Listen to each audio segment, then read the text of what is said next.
大家好，我是慧慧，今天用面粉给大家分享一个好吃的做法。我们下面来看一下怎么做的吧。首先在盆里倒入300克的面粉，倒入3克的酵母粉，打入1颗鸡蛋，放入1勺白糖，促进酵母发酵。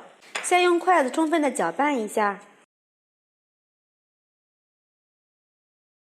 倒入130毫升的纯牛奶，不想用纯牛奶的朋友用温水也可以。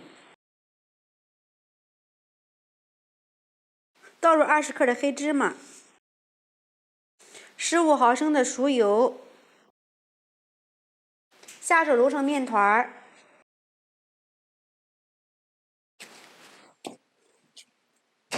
揉成一个软硬适中的光滑面团。盖上盖子，放到温暖的地方，醒发2倍大。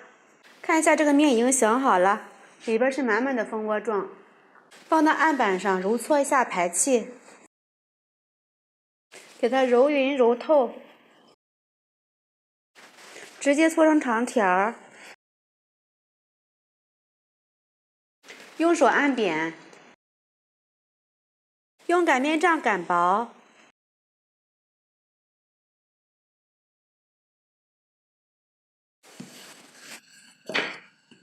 擀成一个大面片，厚度呢大约在5毫米左右。用一个杯子按压出一个圆形，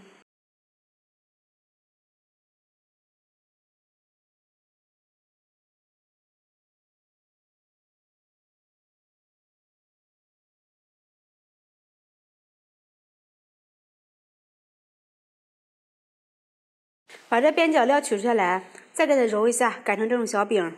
都做好之后，盖上保鲜膜，松弛10分钟。醒发至拿起来轻飘飘的就可以了。锅中倒入适量的油，油温烧至5成热，放入1双筷子，起小泡泡，说明就可以了。把小饼下入锅里，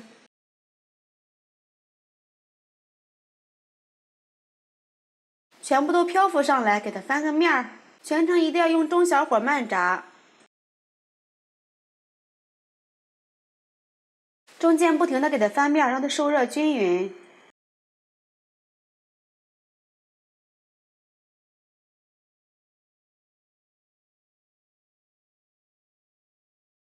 最后炸至两面金黄，像这个样子就可以了。控油捞出。